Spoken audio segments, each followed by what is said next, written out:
This is how easy it goes down in prison. As you see these three inmates right here laughing like they're plotting, go upstairs and find this no pal to sell. As you can see, one we apparency. It's this tough swag down the stairs. As there goes in the sound, he quickly goes to the cell. You see third inmate, to believe, and pulls a knife from his waistband. They're done with the deed. They're out of there. They're laughing. It's that quick. I tell dangerous is prisons for pals. Buenos dias, Gunners Collective TV. Back at it. You already know. Like a torta with some bad habits. Bye up. Bye up. Let's get straight to that intro.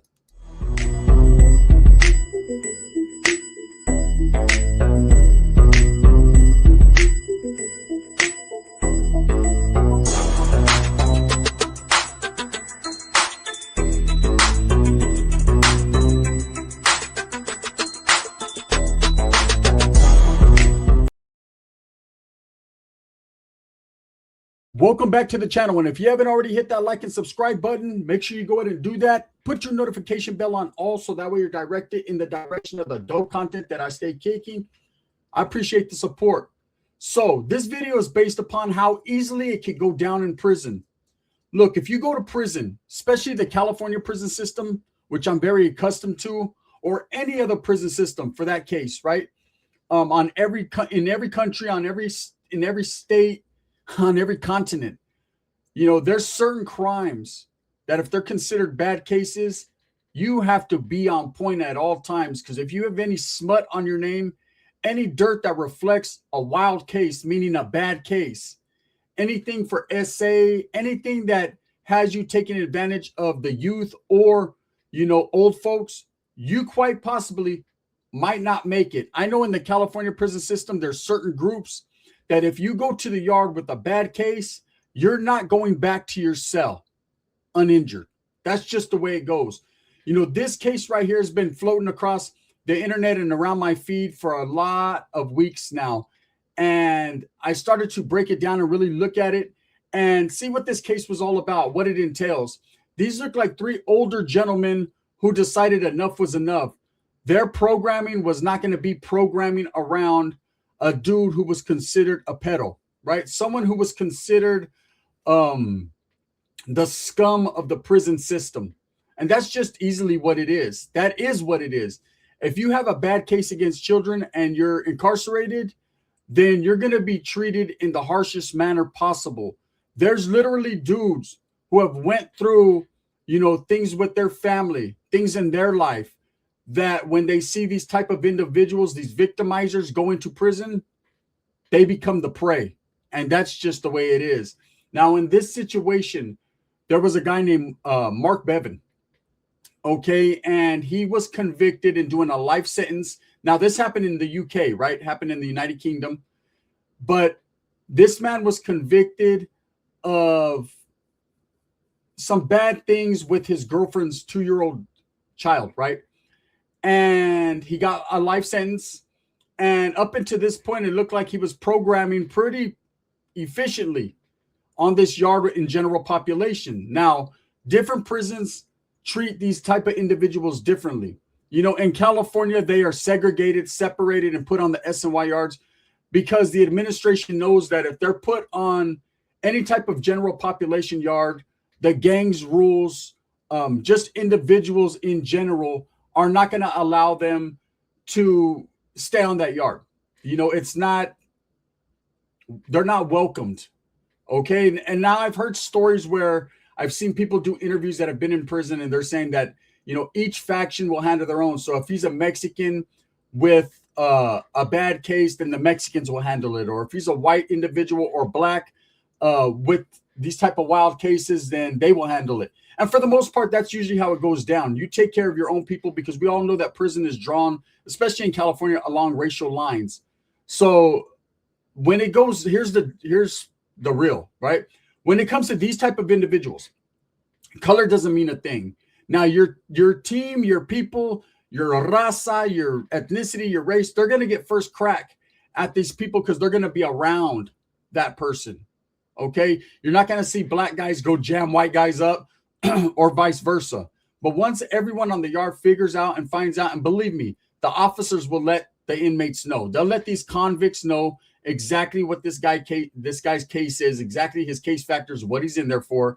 Believe they're the ones that let everybody know exactly what's going down with this individual. And depending upon if he's black, white, brown, Asian, green, yellow, whatever he is, then his people, and yes, they're his people, regardless of his case, they're going to get at him and they're going to act accordingly. Now, of course, if you're Mexican, there's rules that are in place that have been there for a long time. And there is no way a pedo or anyone with those type of criminal activities is going to function on a general population yard around the gangs that control them yards. It's just an unspoken rule, man. They got to go, and they got to go right now, right? Now, when it comes to the brothers, the blacks, there's all these myths out there that the blacks will allow people with bad cases and bad charges to walk the yard amongst them, depending upon how they feel. I'm going to tell you right now, man, there is a don't ask, don't tell policy when it comes to a lot of the black cars, but not all brothers, man, are down with that shit, right? I've seen plenty of people that were chomos or weirdos go into a prison yard that are as a black person and get removed, get smashed. They're out of there, right? So that myth that blacks allow these type of individuals to walk the yard with them, that's not real. And I'll explain to you why that's not real. Because these guys cross all color lines and all color barriers. You need to understand, someone that hurts a child or someone that's in on a weird case, that means the other groups are not going to allow them to function as well. So say you got a black dude who has a bad case and he happens to have a homeboy that he knows who has status there, who's well known within the gangs or whatever. And just say that his homeboy's like, look, I'm trying to cover for my boy, man. My boy was a bad case, but he got wrongfully accused or whatever the case may be. Once other groups, other races find out that that dude's functioning on that yard, they're not going to allow that dude to function around them. Meaning, hey, it's not their business to go over there and accost or hit up another race. But at the same time, it's a shared community, a shared yard. That means blacks, whites, browns, they all function on a shared yard together, integrated, right? So if one group is not handling their business on a pedal, then guess what? It could go down with everybody just based off that dude. And no one wants to fucking lose their visits and their canteen privileges and all their incentives that they got coming based off some weirdo on the yard, no matter what his color is. So yes, the brothers do, man, take flight. They take off 99% of the time. One might squeak by because he doesn't get hit up. It is what it is. When it comes to the white car, they pretty much function the same way the brown cars do, the North and the South. Whites are even more vicious and violent when it comes to that shit, man. There was I don't really want to say the nickname of something, but we all know that meth, right? Meth makes people act weird, make people act funny. There was actually I'll call it ear juice, right? And you can add the Q yourself. But that's what people used to call it because it started to make people act wild. Now, we all know in prison, man, the woods, brother, they're known for a little meth usage here and there. Everyone does it. But if they come across some and they go crazy, right? And so if there's any dudes that come in there because, a lot of white dudes on the streets are involved in that narcotics. So if they come in on any wild case because they were off that stuff, I mean, the woods are going to deal with them immediately. In this one, you see these guys were from the UK.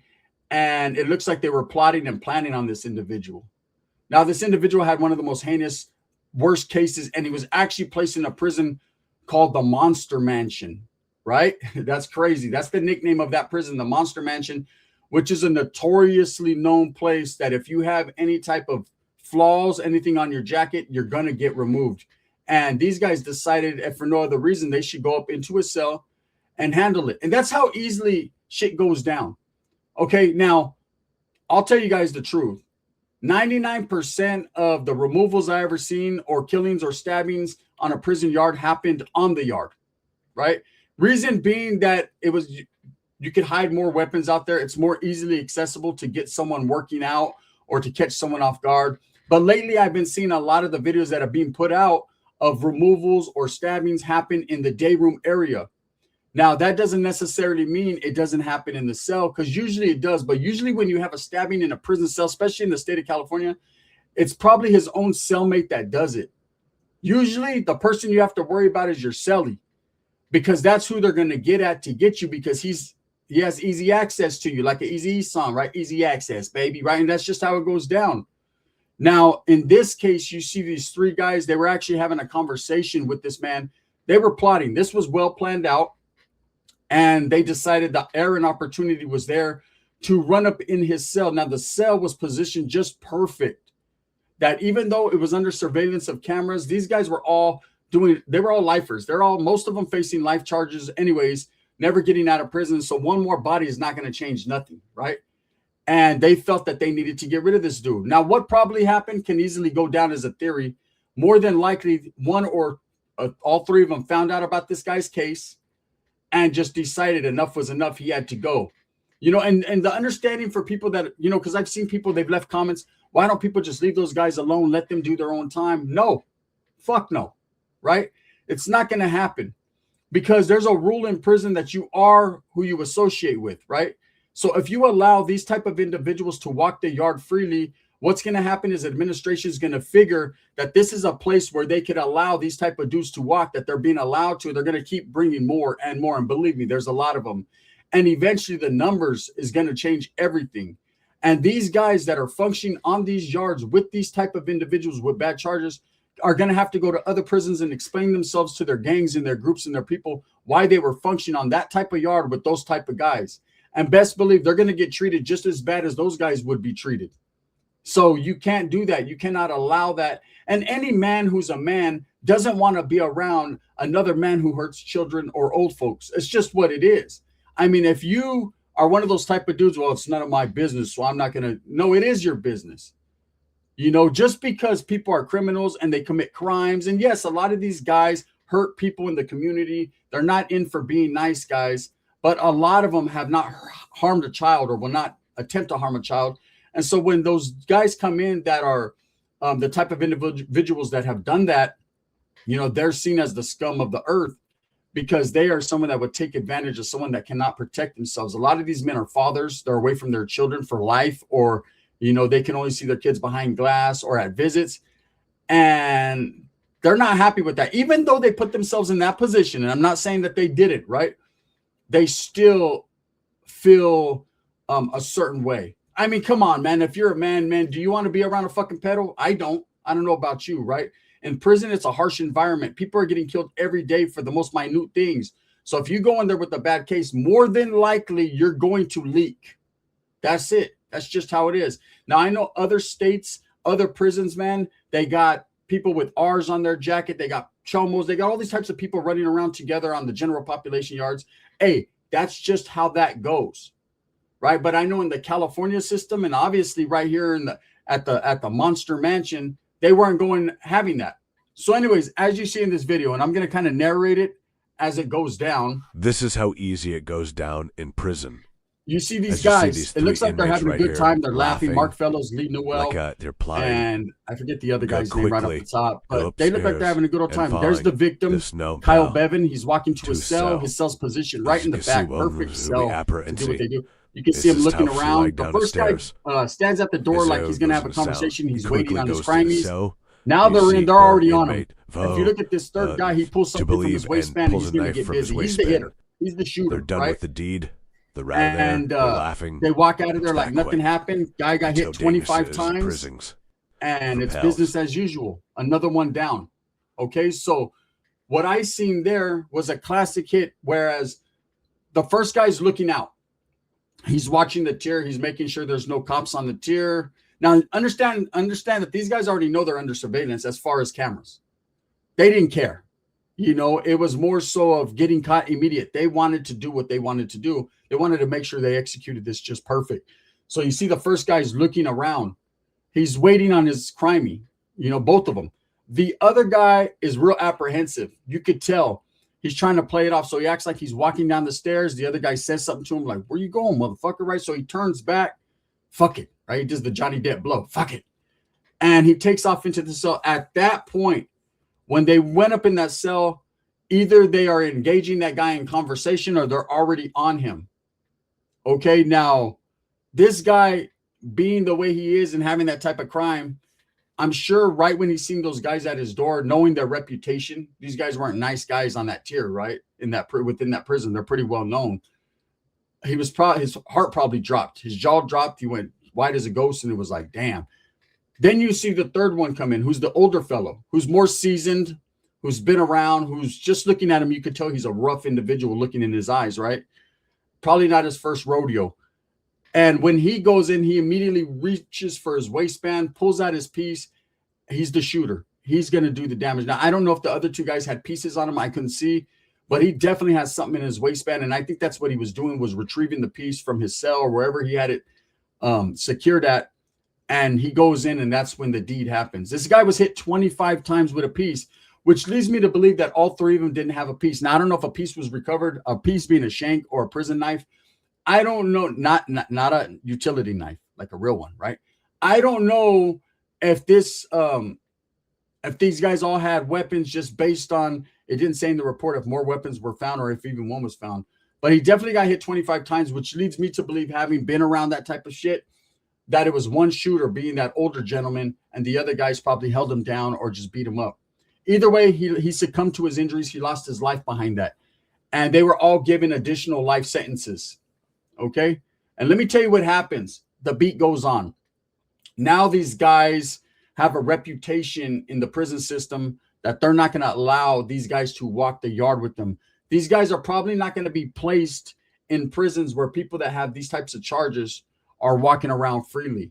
You know, so this video is not to glorify or to say hit these guys. I'm just saying this is what goes down. And it's happening all the way in the UK. It happens worldwide. Nobody is going to condone those type of cases or charges. You know, I could tell you a story, and I've told it in the past, but it's been so long. Let me tell you guys something. And it's crazy because I did the Hell's Angels video. I'm wearing an Angels hat, which is a trip, right? But I did that Hell's Angels video, and I always think about this dude every time I speak upon the Hell's Angels at all, right? He was a good dude from Turlock, California. He was from the Hell's Angels. We were doing time out of state together, and me being from Merced and him being from Turlock, we just hit it off. He got me a job in the kitchen. What I used to do is I used to have the ability to draw very good. I haven't drawn anything in a while. I used to tattoo work. I just haven't done that in a while, but I was pretty good at it, right?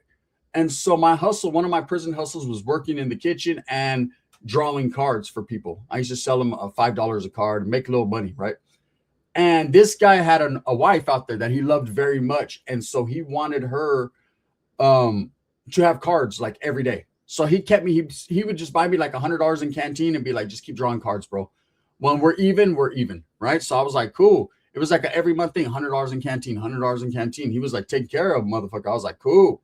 But I was drawing my ass off. Sometimes I'd be frustrated. He'd be like, you got another card for me? I'd be like, I drew Mickey Mouse, homie. That's all you're going to get today. But I was drawing for him, and we became friends. And because we were from a similar area, it would just be like that, right? So he got me a job working in the kitchen. See, I worked in the kitchen as far as in the front, wiping the tables and doing all that. But he got me in the back as a cook in the veggie room. So my job was to chop up vegetables in these big machines and by hand. And they had this big old knife, and it was chained to the block. And you had probably about that much room from the chain to use to cut. So you couldn't do nothing to anyone unless they were in very close proximity. Well, in this particular place, there was a guy, and it was rumored that he had a bad case. Now, he was a white dude. So it wasn't my place to jam him up. And these were just rumors at this point. Now, this guy had no tongue, right? So he couldn't talk. And this guy, my homeboy, who was the Hell's Angel, he got him moved in the back in the bedroom room with us. And I wondered, I was like, bro, you know, this guy, there's rumors going around about this guy, but I don't know. And he was like, oh, no, it's true. It's true, bro, what he did. And he goes, I'm gonna do my thing. So I'm like, fuck, bro, I'm gonna get caught up in a murder case because this dude is gonna just do something bad to him. So what had happened with this dude, the rumor was, and he ended up telling me before the shit goes down, that dude had been doing something wild with a step kid, and that's how he lost his tongue. In the midst of trying to do something, his tongue got bit off. Weird shit, right? It was at that point I was disgusted. A couple of days later, he tells me, all right, bro, look, even though you work in the bedroom, what's going to happen is I'm going to have the officer open the door. You're going to go, right? I didn't have pre-knowledge of this. Like, I didn't know exactly what he was going to do. He's just like, you're going to go. I was like, all right, cool. I went. right? I'm in the front. The cops get mad. What are you doing? You're supposed to be back in the bedroom. I'm like, I ain't going in that bedroom. Fuck that bedroom, right? They take me to the hole, right? Fuck it. I refuse to work. The reason I refused to work is because I didn't want to be involved and he didn't want me involved with whatever he was going to do, right? Well, let's just say this without too much words.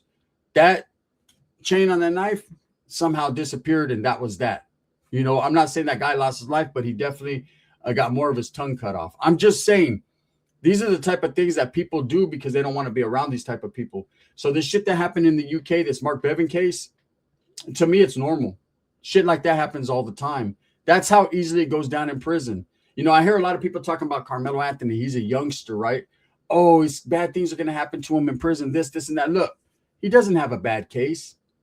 I mean, it's bad in society's eyes, but it's not like he went in there on a actual case, right? And some weird stuff.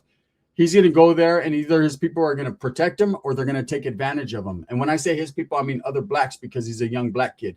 And that's it. No one else is going to go run up on him and do this and do that. No.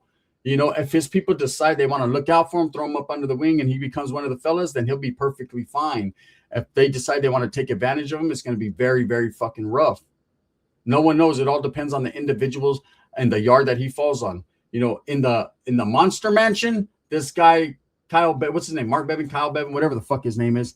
He fell on the wrong yard and fell on the wrong knife. With that being said, let me know what you guys think. Thumbs up, thumbs down. Heavy's going to be the head that wears the crown. I'm going to continue to strive for what I truly and honestly believe in. That's the betterment of all people. This video is sponsored by Barrio Liquors in Turlock, California. If you're ever in the Turlock Central Valley area, pull up to the Barrio and get you something cold to drink. Also by Sticks and Stones Yard Service in Tucson, Arizona. If you live in the Tucson area and you need a quote on some good yard work, make sure you Google Sticks and Stones Yard Services. He got you. Bang, bang.